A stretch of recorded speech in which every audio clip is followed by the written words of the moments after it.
Hey everyone, it's Tuesday night, so once again, it's time to read a Choose Your Own Adventure. This one is Mystery of the Secret Room by Ellen Kushner, and it's Choose Your Own Adventure number 63. Yeah, here's a closer look at the front cover. You can see here that we've just discovered some secrets in the secret room, and quite surprised by it. Okay. Let's read the back cover like we always do. Possibly. Maybe. Hopefully we don't have any technical hiccups tonight. Alright. You're the star. 24 exciting endings. Which of 3 boxes will you open? When your great aunt Celia decides to take off on an expedition, she leaves you in charge of her strange old house. It looks as though she won't return by the end of the month, so you follow the instructions in her note. You open the door to find a secret room, where you find 3 boxes, and another note from your aunt. Open one, but only one of the boxes, it says. Which box will you choose? If you open the box marked Past, turn to page 91. If you open the box marked Future, turn to page 60. And if you choose the box marked Never, turn to page 31. Watch out! The power of the boxes may be stronger than you think. You could be trapped by a mythical griffin, forced to battle a medieval warrior, or you could learn to harness the power of time and become a great magician. What happens next in the story? It all depends on the choices you make. How does the story end? Only you can find out. And the best part is that you can keep reading and rereading until you've had not one, but many incredibly daring experiences. Very, very daring. Oh, there we are. Okay. Great. And then you might notice there's some blue paint on my hands. I was painting earlier. Well, this book originally sold for $2.50 in the US and $2.95 in Canada. And kids can't stop reading the Choose Your Own Adventure series.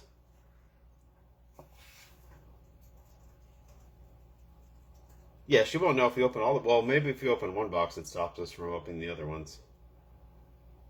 That creature has nails? It's nails on our shirt? Oh my god, it does. Yikes. Didn't notice that before. Look at that. Its nails are on our shirt. So I guess we're not going anywhere. Alright. Oh, yeah, Valerie has paint on her hands too. Yes, so kids like Choose Your Own Adventures. They can't stop reading them, and teachers like them too. All right. Ooh, that's a cool picture. It's a bunch of keys with a lizard key. I don't know how you'd open any kind of door with a key shaped like that, where it's like the tail is swirling around like that. This is illustrated by Judith Mitchell. It's an Edward Packard book. Wow, this originally was published December 1986 and had 5 printings through July 1988. Wow. Impressive. And, usually someone does the interior art and then someone else does the cover art, but it doesn't say anything about someone else doing the cover art, so I guess there was one artist for everything in this book. Oh, it's just a lizard biting it. Okay. The power of the boxes is stronger than you think. Yeah, that was written by a cat. And this is dedicated to Ron Buell, Marshall Leonard, Ed Packard, Ann Hodgman, Susan Corman, and Ellen Steiber, editors of distinction, who got me into this mess and always get me out of it. Warning! Do not read this book straight through from beginning to end. These pages contain many different adventures you may have when you open one of the mysterious boxes in the secret room. As you read along, you'll be asked to make choices, and the adventures you have will be the results of those choices. Which of the 3 boxes will you open? And what will you encounter? A being from the past, the future, or a world that never was? That's sad. Think carefully before you make a choice. Then follow the instructions to see what happens to you next. But be warned, the boxes inside the secret room will allow you to change time, and those who change time often find themselves changed. Excuse me, sorry. Alan Kushner is the only one who became legit famous as an author. Oh, yes, I think that sounds familiar, yeah. I forget what, I think you mentioned this before. I think, Rachel, I forget what she became famous for. I mean, she became a famous author. Right. All right. Your great aunt Celia has always been a little unusual. She lives in a big old house at the end of town. People say she's weird, but you're her favorite relative, so you always defend her. In fact, she's fond of telling you that you're the only one in the whole family with two brains to rub together. Aunt Celia's house is filled with exotic things. In her garden, there are strange herbs and plants like rhubarb and deadly nightshade. She has a Venus flytrap in the kitchen and a wonderful collection of shrunken heads from Borneo. Uh-oh. And last winter, when she went off on an expedition to the Himalayas to hunt for the abominable snowman, she brought you back a yak skin rug and some photos. And some racism. She says they're of the abominable snowman, but you can't help but wonder if you're looking at the result of specks on the camera lens. Now great Aunt Celia has gone off on another expedition, but this time she wouldn't tell you what it was.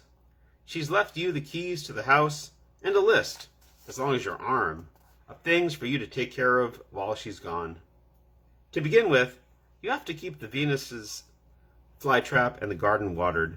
Then you have to feed the toucan, the Siamese fighting fish, the boa constrictor, the white mice, and the cat. At the bottom of the list is a note. If I am not back by the 31st, open the door with the lizard key and follow the new instructions. Do not open the door before then. Heads. Yeah, shrunken heads. two brains to rub together? I don't know. Looks like someone having, doesn't have two nickels to rub together, but two brains maybe instead. So she's like, well, this does look like a cool house. Look at all that. There's a cat nuzzling against you. That must be her cat. Oh, she's got an owl alarm clock? That is cool. There's an aquarium behind you. It's like a hamster wheel there somewhere on the floor. All right. Turn to page 2. Yeah, an owl clock. That's very cool. Great Aunt Celia's enormous key ring is full of keys of all different shapes and sizes. You know where most of them belong, from the large key to the front door to the tiny key to the spice cabinet. But you've always wondered what door the lizard key fits. It's a small key, shaped like a lizard, with the shank of the key at the end of the lizard's tail. You try it on every door in the house, but it doesn't fit in any of the keyholes. You wonder what will happen if Aunt Celia isn't back by the 31st, and you still can't find the door. The days pass. Every day after school, you go faithfully to great Aunt Celia's house to make sure everything is taken care of. You want her to find all her plants and animals healthy when she returns. You do get a scare when one of the white mice seems to be missing from its glass cage, but the cat and the snake seem to be as hungry as ever. Finally, the white mouse reappears with 8 spotted tiny baby mice, so you know where it's been. As the 31st gets nearer, there's still no word from Aunt Celia, not even a postcard. You try not to worry. She could turn up at the last minute. She doesn't. The 31st has come and gone. You read her note again. You decide to hunt one last time for the door to the lizard key. Yeah, baby mice. The shrunken... Oh, those are the shrunken heads? Okay, well, we're not going back to that page. Turn to page 21. I'll double check. You're beginning to wonder if there's a secret room behind some paneling or something. You decide to tap the walls to see if you can find a hollow spot. As you go down the big hall staircase, you realize for the first time that your feet make a hollow noise on the stairs. Curious, you stand to the side of the staircase and look down. Sure enough, there's a door in the hall paneling. You think, that's funny. I never noticed that door before. I've been in the hallway at least 100 times. There must be a secret room hidden under the stairs. Yep. Anytime I walk up a staircase and it feels hollow, I figure it must be a hidden room under the stairs. You fit the lizard's tail into the lock. That's a weird sentence. The metal key in your hand grows warm. It feels as if a tiny animal is wriggling in your palm. You must be imagining things. You turn the key and open the door. There we are. Opening the secret door. Page 25. The room under the stairs is small, with a sloping ceiling where the stairs are. There is, of course, no window, and it's very dark. You flick on the light. There's nothing in the room but a large old wooden table. There are 3 boxes on it, marked Past, Never, and Future. Propped up in front of the middle box is an envelope with your name on it. This must contain the new instructions Aunt Celia's note told you to follow. You rip open the envelope and read the letter inside. Open one, but only one of the boxes. The house is yours. Enjoy yourself. Fondly, Celia. A million questions race through your head. Is Aunt Celia dead? Or has she just gone off to live in Timbuktu or something? Could she be in trouble? Will your parents let you keep the house? You're pretty sure they won't let you live in it alone. You hope one of the boxes explains Aunt Celia's disappearance. But which should you open? Is there Aunt Monty Hall? You could be. Yeah, the house is ours now. We own it. Time to... Yep. Hey, Rob. Yep. We're exploring the mystery room. It's the mystery of the secret room. Or it could be the secret of the mystery room. I mean, it's kind of the same thing. If you open the box marked Past, turn to page 91. If you open the box marked Never, turn to page 31. If you open the box marked Future, turn to page 60. if Aunt Celia's dead, her shrunken head is up on someone's wall. It could be. It's up on the Abominable Snowman's wall. So Valerie thinks we should open the box marked Never.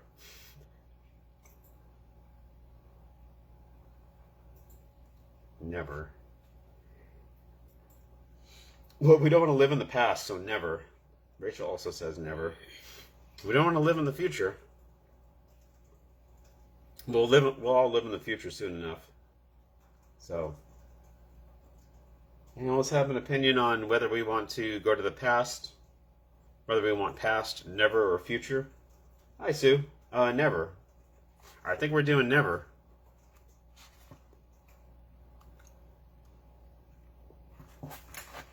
Right. You already know the past, and you don't think you want to know the future. You open the box labeled Never. You're almost knocked backwards by a burst of air. Flapping wings rise up out of the box, attached to the strangest looking creature you've ever seen. It opens its beak and blasts and speaks, "Blast! And I was just about to get that crocodile." You stare. The creature is about as big as a lion, with a lion's tail and paws. But it has sort of an eagle's head and wings. No wonder the box is marked Never. Such a creature could never have existed outside the pages of a book. But here it is, hovering over your head in your great Aunt Celia's house. It looks down and sees you. "Hello," it says. "Are you a new kind of crocodile?" "No," you answer. "I'm a human being." "Ah, yes," it says. "I met one of those only last week. Are you good to eat?" "Not particularly," you say hastily. "Neither was it. At least, it said it wasn't. Then it hit me on the nose with a kind of stick with a funny handle. Are you planning to hit me on the nose?" "Well, not unless you're going to try to eat me." "Good. Then I'll come down. My wings are getting tired. Hovering, you know, which is staying in one place in the air without moving, is much more tiring than flying. I'll remember that, you say. There's, gosh, what are those called? Big as a line, lion's tail. Griffin. Yeah, you have the griffin. Yeah, I bet this bird is going to be trouble. Yeah, we fucked that up. Page 6. You seem surprised to see me, the creature observes. Aren't you used to working magic? Is that what I've done, you ask? It cocks its head to one side. Well, it certainly felt like magic to me. I never traveled so fast on my own. As I said, one minute I was about to swoop down on a crocodile, and the next you were here, you finish. What are you, anyway? The creature looks offended. I am a griffin. A young one, it is true. I have not yet reached my 300th birthday, so I am still rather small. I am a growing griffin, and I need my regular meals. Do you know where I can find food? What do you eat besides crocodiles? I like meat, the griffin says. You get the feeling that this griffin, unless you stop it, will eat anything that moves. You'll have to figure out some way to keep it fed, or it might even go after the mailman. The question is, where are you going to keep it? If you take the griffin home with you, turn to page 100. If you leave the griffin in Aunt Celia's house, turn to page 13. Griffin. They want to eat Peter Griffin. Yeah, the creature just explained hovering to us, like in case we didn't know what hovering meant. The creature must think we're idiots. I mean, the main character in these books usually is kind of an idiot. But... So we can either take the creature home with us, which sounds like a great idea, or we can leave the griffin in Aunt Celia's house, which also sounds equally like a great idea. Fantastic idea.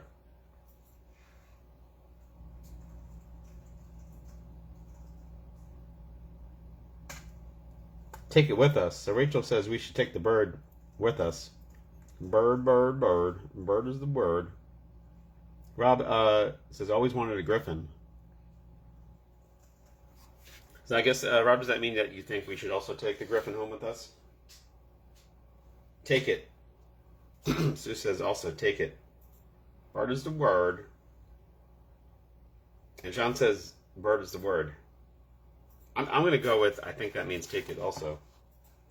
So, yeah, we're going to take the griffin home with us. Oh, hi, Beth.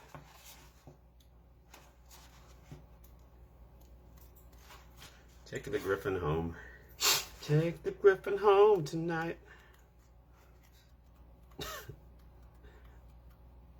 I don't want to let the griffin stay in Aunt Celia's house. Griffin home tonight. I think that's what this song's about. It's about griffins, I think, yeah.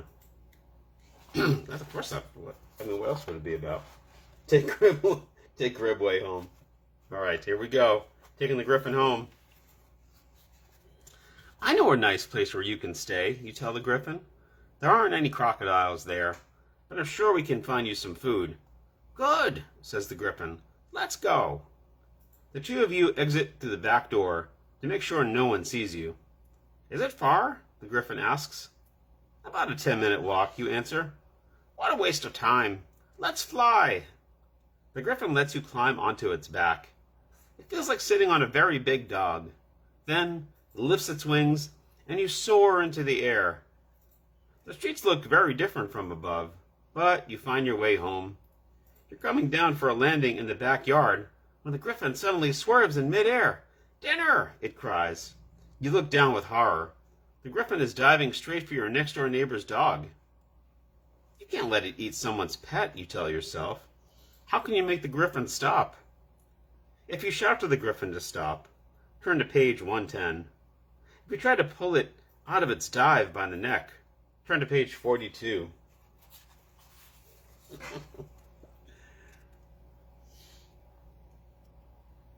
If they made a movie of this, the Griffin would love Your Human Twinkies. Yeah, that dog hates Griffins. Soaring into the air, just like riding a dog. Yeah, it's pretty much the same. So Valerie thinks we should shout. And then Rachel's saying, stop. Stop in the name of dog love. Sean says neck. Try to pull it out of its dive by the neck. Rob says also grab it by the neck. Shout. I think there's a bit more people want to do the shout. Shout, shout. Let it all out. Twist and shout. Alright, so we'll turn to page 110. Feeling proactive today. Rob, oh no, grabbing by the neck, that might very well be the way to go, but we're going to try shouting at it first.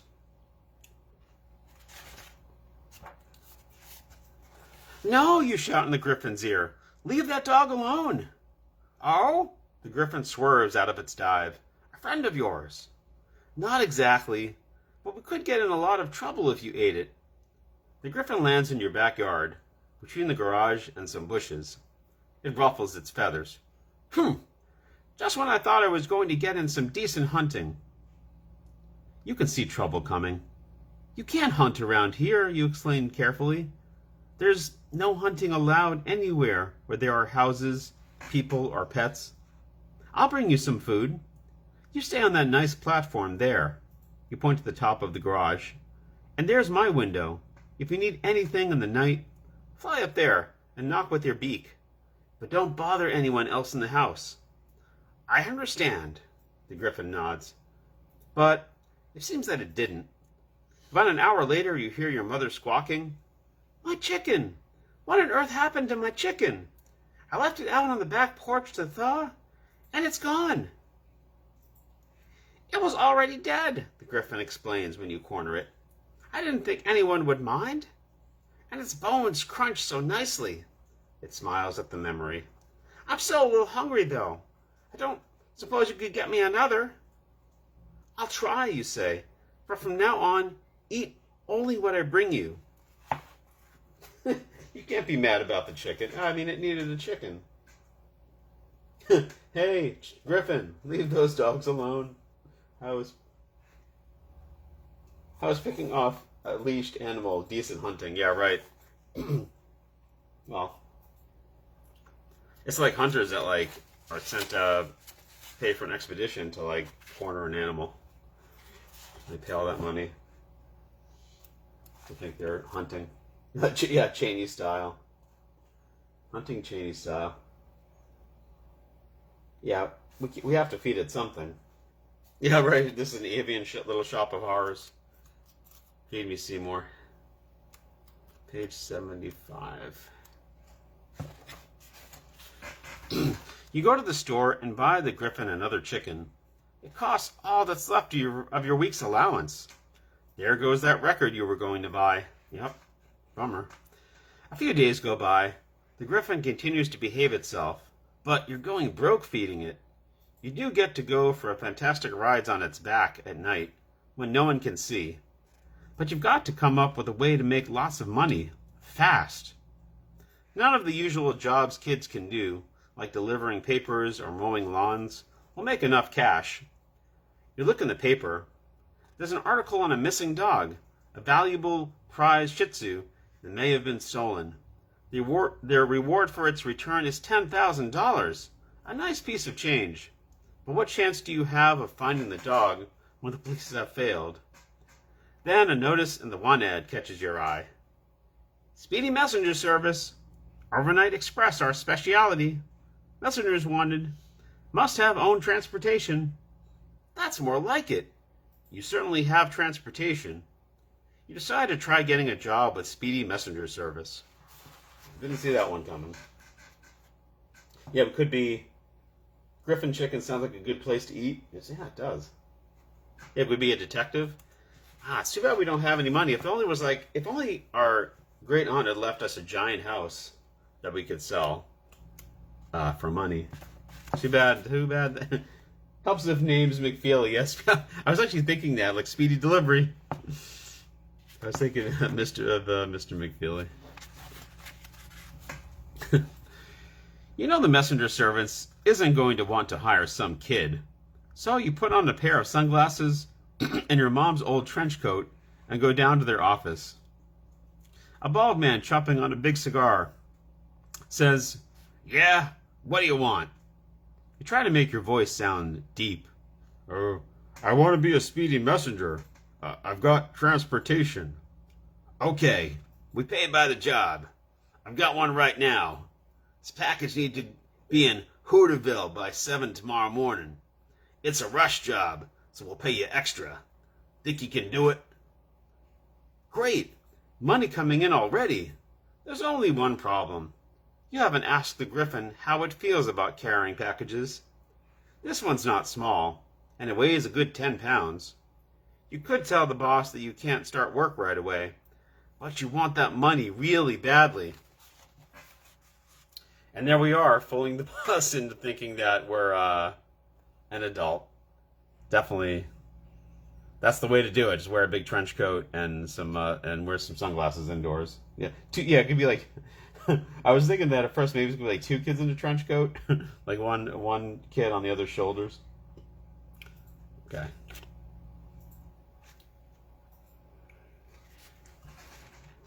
If you say you'll deliver the package now, turn to page 23. If you go home first and ask the Griffin if it's willing to work for speedy messenger service, turn to page 17. Well, I just explained to the Griffin that's how we're going to get money so that we can... Not even a fake mustache? No, didn't do the fake mustache. I don't think so. Look at this guy. He's got an ashtray, another phone. I'm surprised they didn't say that he was rotund or anything like that. They just said he was bald. He smokes a big cigar and drives a Cadillac car. Thinks our band is out of sight. We probably shouldn't exploit Griffin labor. So basically we've started doing like gig work long before there was a gig economy. He will peck our eyes out. So Rachel, you think we shouldn't? Bald is as bad as rotund in Choose Your Own Adventureland. Yeah, that's true. Yeah, so you're thinking that we shouldn't say we'll deliver the package now, Rachel? Ask him first. This is like the agent from the Aristocrats.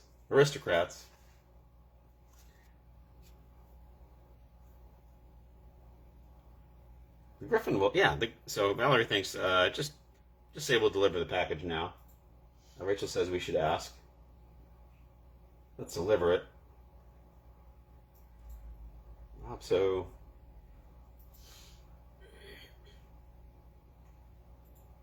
two people say that we should deliver it. Two people that says we should ask. I think it's pretty split. I'm gonna roll the dice. I think. Deliver. Oh, Sue says deliver. Alright, I think we're gonna deliver it then. Hopefully the Griffin doesn't eat us. Page 23. No problem, you tell the boss. You take the package home to the Griffin. Look, you tell it, I've got this important parcel to deliver. If we get it there on time, you can eat crunchy chickens for a week. The Griffin complains about the extra weight, but after dark, it lifts off anyway with you and the package in your backpack. You have a map and a flashlight to get you to Hooterville. It's much easier to read maps from the air with the land spread out below you. You're following a river that gleams in the moonlight like a silver road. The beat of the Griffin's wings in the air makes it hard to hear, but you lean forward and shout in its ear, "Turn right at that reservoir!" What? The Griffin turns its head to hear you better. The sudden movement makes you drop the flashlight. Although you can still see the map by moonlight, it's harder to read. You're halfway to Hooterville, and you still have to deliver the package, get back home, and get some sleep before school tomorrow. You can't afford to waste time, but you also can't afford to get lost. Crunchy chickens is my typical DoorDash order. Mine too. Oh, it's so good. Just when you crunch into them. Yeah. Hopefully he does eat us, yeah. Just say package some more. Package. And then we're going to Hooterville. Something seems wrong about that. If you ask the Griffin to land so that you can read the map by the light of a street lamp, turn to page 86. If you push on to Hooterville by moonlight, turn to page 117. Halfway to Hooterville was such a good Jimmy Buffett record. I know. I couldn't forget Wasting Away in Hooterville. Wasting away again in Hooterville. Halfway to Hooterville, the story of my high school prom. Yeah, just tell our parents; they'll understand. That always works out in movies and like TV shows where like something crazy is going on. You just tell your parents.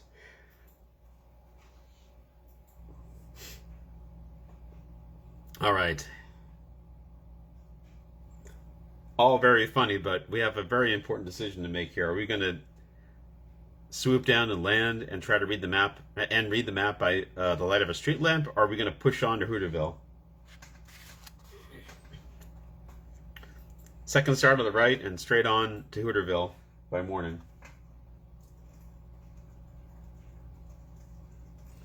Continually disappointed that Jimmy Buffett's greatest hits isn't called All You Can Eat. I still have fond memories of like going to an all-you-can-eat buffet at it's like at a local Chinese restaurant. I haven't really done many all-you-can-eat buffet things since then. So Beth thinks we should push on. Rachel says also Hooterville or bust. And Rob says onward to Hville. Push on to Hooterville, the store of my freshman college years. All right, and Sue also says Hootville. Rachel has two owls. Hootville. All right, we're going on to Hooterville. What could possibly go wrong? We can read a map by moonlight. We're young. Our eyesight is still like 20/40 or something. Is that better than 20/20? I don't know. Page 117. It's not. Whoops, it's worse. Man, this is the end of the book. You squint at the map in the moonlight. Some of the lines are very faint, but luckily you remember driving to Hooterville with your mom, of course. You know there's a big ice cream stand right outside the town with a 12-foot plastic cow named Moo Moo on the roof. Far off to the right, you can see bright lights. Could that be Hooterville, you wonder? Keep right, you tell the Griffin, and fly as low as you can without being seen. You fly on towards the lights. Dinner! The Griffin shouts suddenly. The biggest dinner I've ever seen! It's Moo Moo, all lit up. It's a fake, you call. But they're to tempt Griffins to their death. Fly on. There's a roof you can land on. Luckily, the Griffin believes you and lands on the roof you pointed out. In the light of the city, you find the address for the package. You walk a few blocks so nobody sees the Griffin, and leave the package at the door with the night watchman. Then you fly home, pleased with your night's work. If you and the Griffin can deliver just 2 packages a week, you can keep it well fed and happy, and have enough money left over for some records, too. Great Aunt Celia seems to have done you a favor after all. The biggest dinner in Hooterville, yeah. I think that was that your senior year, Sean? Biggest dinner in Hooterville? That pick is of Mooterville. Oh, what the hoot. Yeah, so all's well that ends well. What a very happy ending in Hooterville. We probably got some ice cream or something like that. Here's a closer look at all that. Now we'll be flushing Crunchy Chickens and Bowie albums. All sorts of 1986 albums. All right. Well, we still have time to check out the past or the future, or we can try some other options here. We can, I don't know, like the fact that everything ended up okay by just pressing on to Hooterville means Tin Machine albums. Oh no. Future. So Valerie thinks we should go to the future. And Rob also thinks the future beckons. Where is the future? Anyone want to do the past?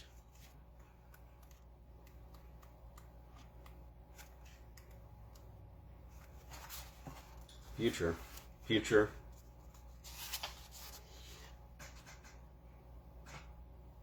Anyone else for the future? No? Pressing on to Hooterville, the story of how I met your mother. Right? Anyone interested in doing the past, or are we doing the future? Yeah, the future. Okay, let's. Yeah, that says also let's do the future. Let's do the future. We're going to open the box marked the future.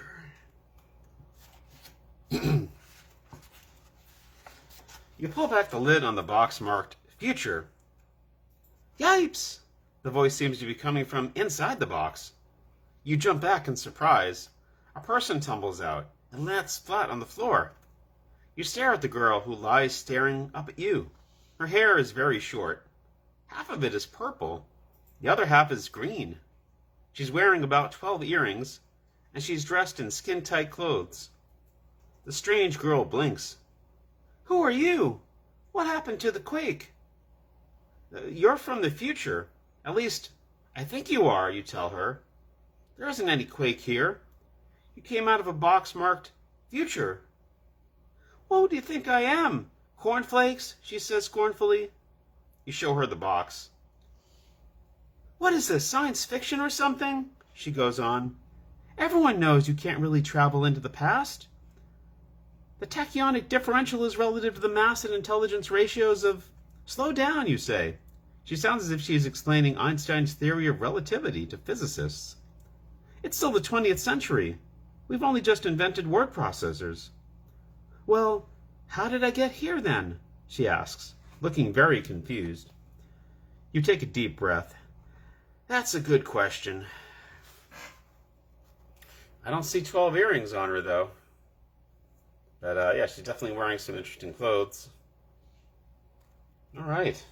She came from the Comic-Con. Yeah, she's doing cosplay. She actually just came from Comic-Con, that's all. All these illustrations are surrealist masterpieces, yeah. If you tell her that you think Great Aunt Celia knew how to work magic, turn to page 67. If you tell her you have no idea, turn to page 96. Valerie says, I need that outfit. Yeah, it's like half of it. Well, one half of her hair is purple, the other half is green. But it doesn't tell you what color her clothes are. That would be interesting to know. Yeah, green and purple hair. Is this the future economy? Yeah, she's probably does like Twitch streams or something, and that's like what she wears when she's twitching. So, Beth says, no idea. It's an original Gordon Gartrell. Oh, that sounds familiar. What is that from?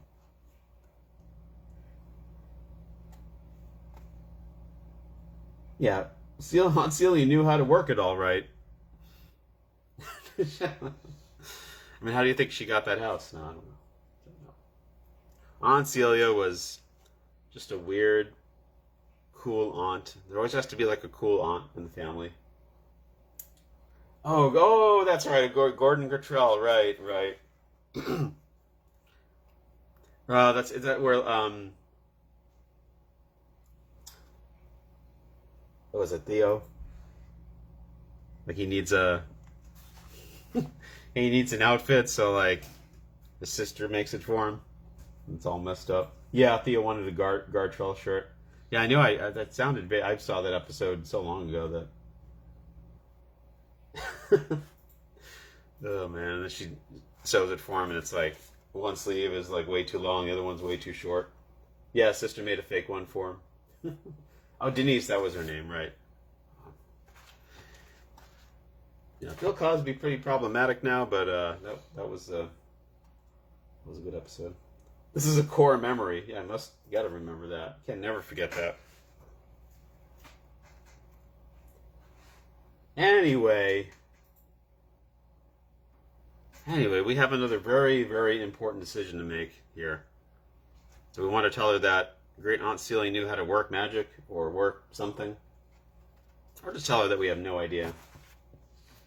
I think one person.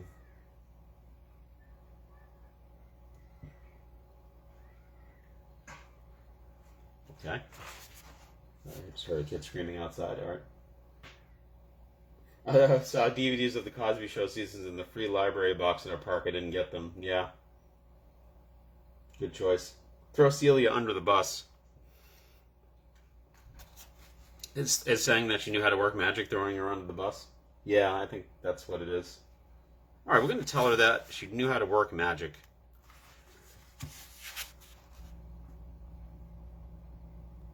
How to work magic.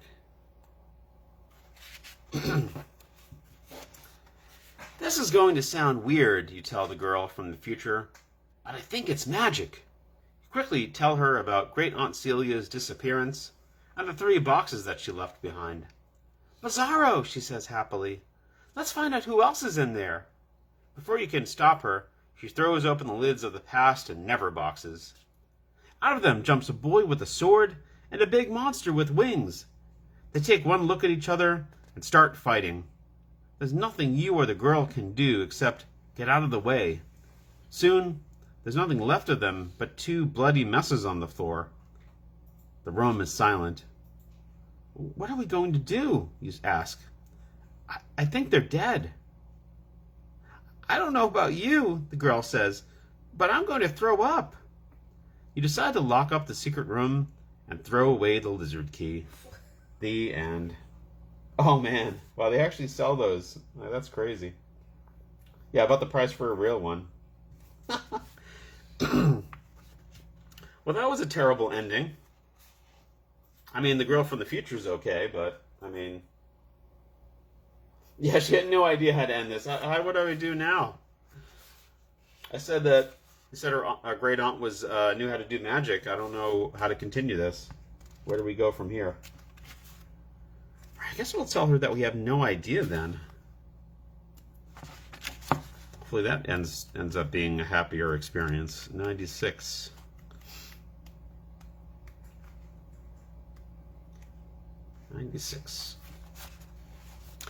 I don't have any idea how you got here, you tell the girl. I just opened the box, and you fell out. Where do you come from, anyway? I'm from New Brazil, she says. My name's Tiffany Woodstock Luna's daughter, but my friends call me Woody.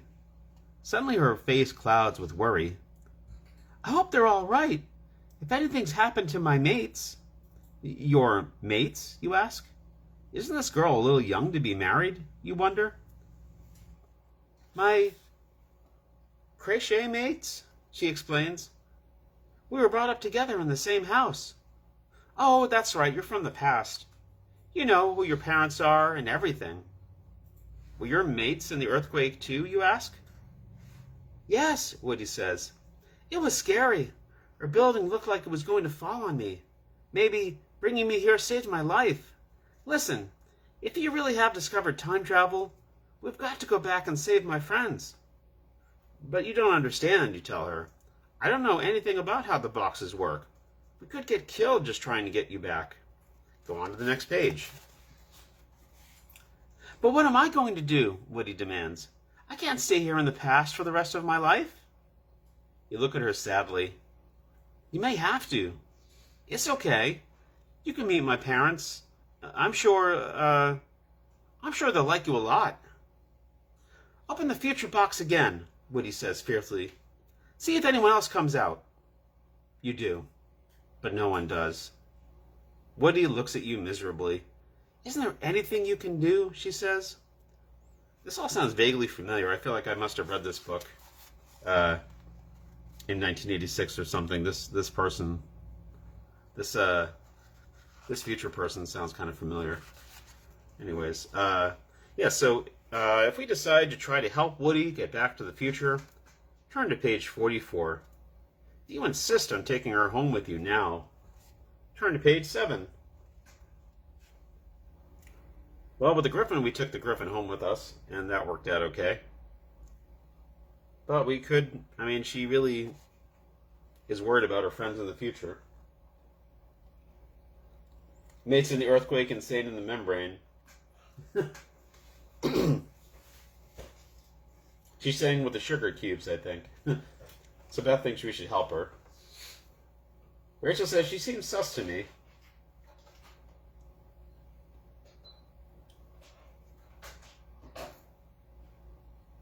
Isn't helping Woody and taking her home the same thing? That's true. Well, helping her by taking her home and helping her get back to the future. It's different, I guess. Yeah, this seems like it's vaguely familiar, like when she tells you her name and that she's from New Brazil. It's like, I feel like I read a Choose Your Own Adventure in the 80s where someone from the future said they were from New Brazil. Sounds familiar. But I don't remember like all the details, I don't remember about the Griffin. Oh, so Beth thinks we should having Woody at home. This is definitely an elaborate metaphor for puberty. Yeah, I was kind of thinking that too, the more I read this. Like, a lot of this stuff seems like having Woody at home. Oh, man.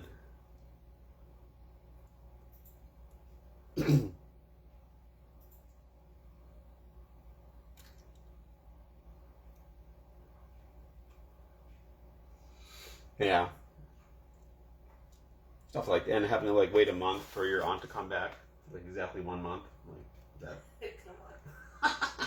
No, Rachel and I are just like reading way too much into this book, like trying to find. This book is so deep. It's like exploring all sorts of things. You can enjoy it on so many different levels. It's more than just a book for children. Secret door is falling. Oh man. All right, we got another important decision to make here. We got to focus. Do we want to help Woody get back to the future, or do we take her home? Take her home with us. Rachel, Beth already made a choice here to help her. To help her. Help her get back to the future. I don't know. I think Rachel's like, no, that's probably not a good idea. If she seems sus, then trying to like help her get back to the future might. I think Rachel's thinking that's sus. And Valerie's saying also like to help her get. All right, we're going to help her get back to the future. Page 44. How are we supposed to know how to get back to the future? We know nothing about time travel. I'm not sure about this, you tell Woody, but I'll try to help you get back. Thanks, she says. What are you going to do? I'm not sure yet, you say. But don't worry. I'll figure something out. The first thing is to try to getting you back into the box. It looks awfully small, she says doubtfully. I'll push you from behind. You fit once. You'll fit again. Woody goes into the box head first, with you behind. Suddenly, you hear a whooshing sound. Everything goes black. The next thing you know, you're standing next to Woody under a bright blue sky. There's a rumbling sound, and the ground is full of dust. You have just enough time to glimpse a beautiful white city of towers and glass. Then the earth shakes beneath you. With a horrible roar, the nearest building comes crashing down, right on your heads. The end. Oh, that's delightful. Bummer.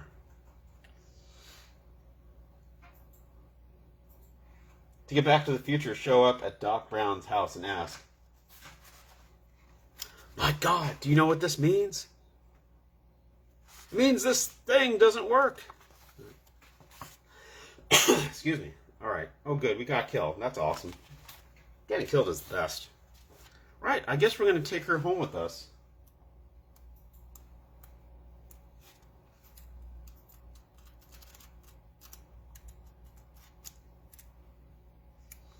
I just can't with these horrible endings. Yeah. A lot of horrible endings here. "I'm going to have to work on returning you to the future," you tell Woody. "Meanwhile, you better come home with me." Woody is very excited by everything she sees. Everything is historical to her. "Is that a real telephone booth over there? And a real fire hydrant?" she asks. "If this is the 20th century, can we see the Beatles?" "They broke up," you tell her. "Already?" Her face clouds. "But then, uh-oh, what date is this exactly?" You tell her. "Oh my gosh, then I'm just in time to stop the North American wars." Woody explains to you that tomorrow, a minor government official named Lopez is due to be assassinated by a crazy fanatic. For a whole set of weird, complicated reasons, this violent act will ultimately lead to a war that will reduce much of North America to rubble. "We've got to save Lopez!" Woody cries.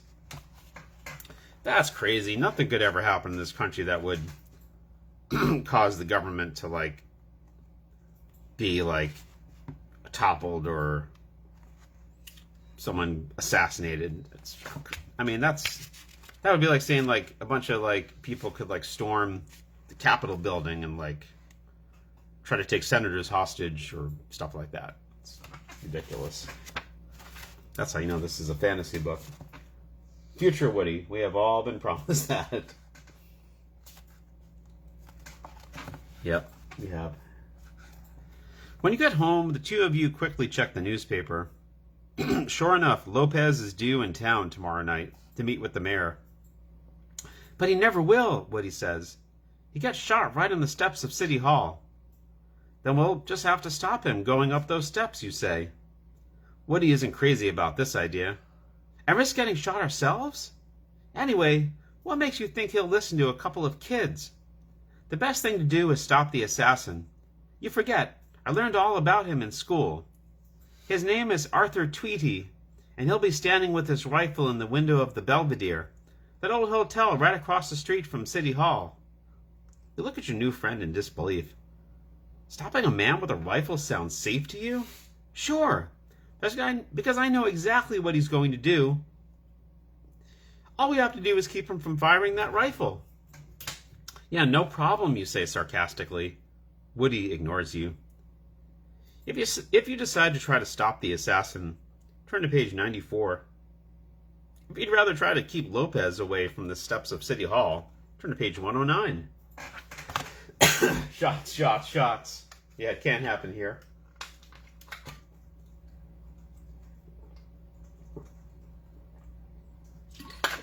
It can't happen to Lopez.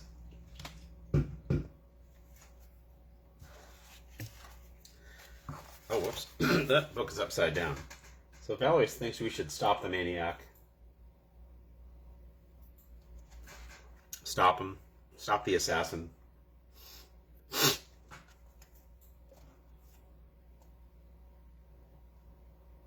Well,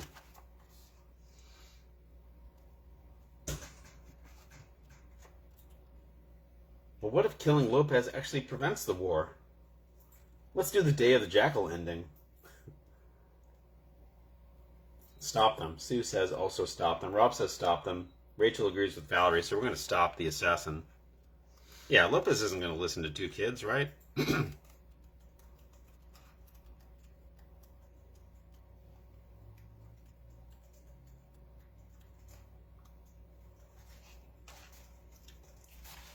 According to Woody, Tweety will shoot Lopez on the steps of City Hall at 3:52, except that you'll be there to stop the assassin.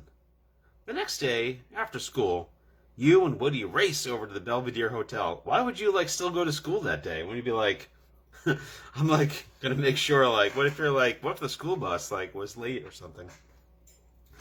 Excuse me. You sneak past the desk clerk and up the stairs to room 827, the famous room, according to Woody. It's 3:30. You knock on the door. A skinny, middle-aged man with glasses answers. Woody stiffens at your side when she recognizes him. Hi, you say. We're doing a school project on public safety, and we were wondering if you would mind stepping into the hall to answer a few questions. Tweety looks nervously over his shoulder at the window behind him. All right, he says, but make it quick. While you keep an eye on your watch, Woody takes out a clipboard and begins asking questions. Do you feel safe in hotels in general? In this hotel in particular? How about when crossing the street? Do you think there should be more traffic police? Turn to page 84. Here we are. Yeah, Woody stiffens. Yeah. Yeah. Yeah, where did Woody get the clipboard? Woody stiffens at your side. Okay, page 84. Page 84. So far, Tweety's been pretty calm, but when Woody starts asking him about traffic control, he gets excited. No, he snaps. That's the trouble these days. The government controls everything. They tell us where we can be born and where we can die. They tell us we have to wear seatbelts. You look at your watch. It's 3:50, and Tweety shows no signs of stopping. I can't put saccharin in my coffee. I can't buy Cuban cigars. I even have to register my bicycle. And now they want to put a highway right through the park where I won the all-school Frisbee championship in 1965. Your watch says 3:52. Tweety is still ranting, and Lopez is safe. You turn to Woody to show her the time, but Woody is looking very, very strange. You can see right through her. Oh no. I had that one hotel that made me feel like I was being watched. Oh yeah. I remember you telling me about that hotel.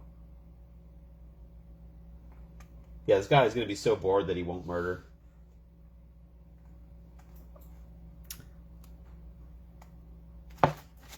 Even though Woody has become transparent, Arthur Tweety doesn't stop talking. He sure is a fanatic, you tell yourself. He's going on about income taxes when you notice a strange glow in the hall next to you. It solidifies into your great Aunt Celia. Hello, she says. I couldn't help noticing that you were playing around with the course of history. Woody looks surprised to see her, but Tweety doesn't seem to notice. I'm not sure what it is you've done, Aunt Celia goes on, but you see the results. It's quite clear that you've rearranged things so that your friend's parents never met, and she was never born. She's fading out of existence now. Oh, well, we're all young. We all make mistakes. Aunt Celia, you say, can't you save her?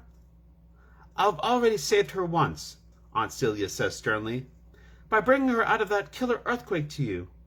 If you hadn't opened the future box, she would have died there. But now, she's never even lived. Oh, please, Aunt Celia. Well, I suppose I could take you back a few minutes in time, before you did whatever you did. No, Woody's voice is very faint. You've got to prevent the wars. If you let Woody fade out of existence to prevent the war, turn to page 102. If you ask Aunt Celia to move you back in time to save Woody, turn to page 43. To fix this, do we need to murder? It sounds like it. I mean, we're not doing the murder ourselves, right? So it's like we're just letting him do the murder that he was going to do anyways? I didn't realize she was going to bring us back in time. Oh. I was thinking, like, we have to hurry up. Yeah, we have to grab the rifle and shoot him. No, you're going to have to do it. Okay. If that's what it takes. That's like that Deep Space Nine episode where like Cisco had to become that leader. Save Woody. Save the clock tower. Time to talk to Chuck Berry and invent rock and roll. Save Woody. So Valerie thinks we should save Woody, and Rachel says we should also save Woody. Yeah, but you forgot the second part of what I said. What? And F everyone? Who cares about that Lopez dude?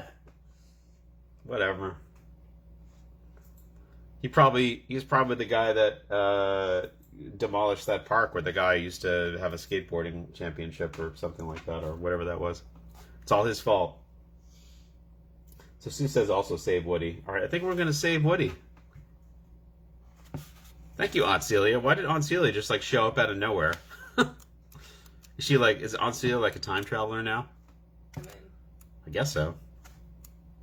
There's a lot we don't know about Aunt Celia. I wonder if Aunt Celia ever comes back in any of these other books. Probably not. Sounds like a cool character. Page 43. Future wars be damned. Woody is the way. Who cares about future wars?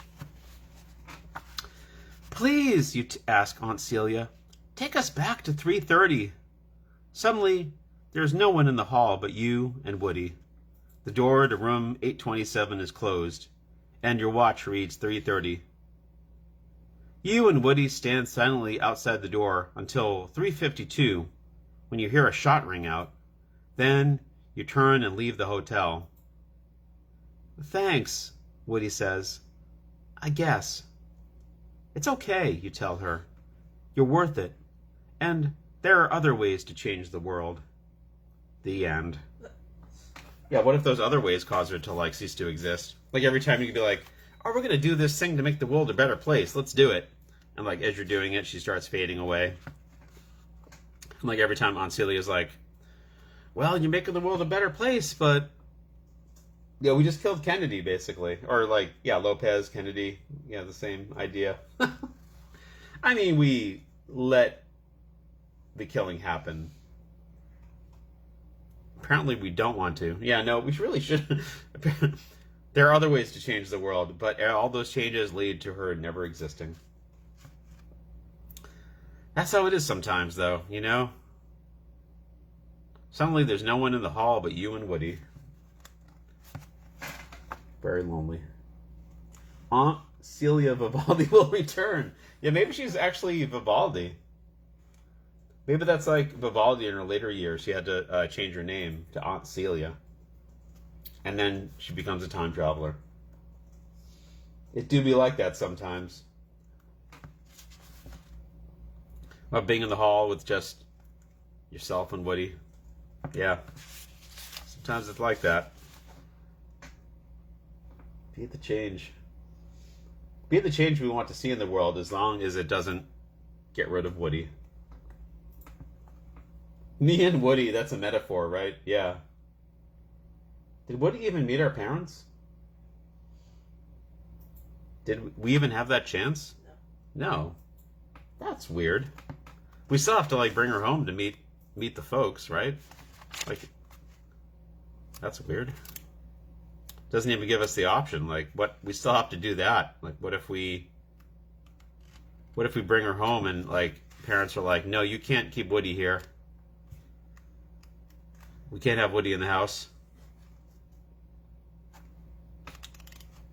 It had the option to like be like, yeah, I'll take you home. Take her home with us now, page 7. And then she's like, oh no, we gotta save Lopez. Like, we didn't even bring her home yet. Oh no, we did. Like, what did... Oh, like, it doesn't even, like, talk about what happens when you bring her home. Like, your parents, like, what do you, like... Keep her, like, locked in the basement or something? Like, what? They just didn't write it. They didn't even, yeah, she didn't even go over that. Okay, I was like, are we missing something here? Yeah, if Dr. Vivaldi told us to do something, we should do it. I definitely remember her, like, fading away. I remember reading that part in this book where she ceased to exist. Or maybe I'm just mixing that up with with the plot of Back to the Future. I'm not sure. All right. Anyways, anywho, I think we'll stop here. This was a fun book. I wish there were more books like this one.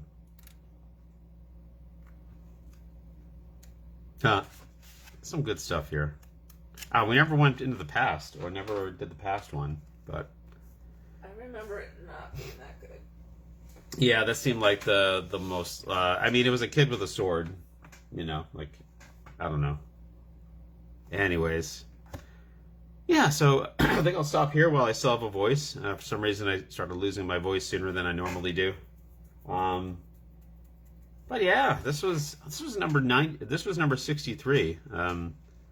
Must have like skipped this one for some reason. But yeah, you can tell that this is a good author that went on to bigger and better things, because some good writing compared to some of the other books. They leaned into the absurdity there should be lots of absurdity. You know, it shouldn't be. I mean, the books where you're like playing baseball or something like that. I mean, those are okay, aside from the fact I have no idea what's going on, but you know, this is where it's at. So, all right, you're welcome, Rachel. You're welcome, Sean. All right, that first ending was pure Narnia. Yeah, sure was. All right, yeah. So I guess I'll stop here, and I will see you all next week for another Choose Your Own Adventure book. All right. Catch you next week, Rob. Take care.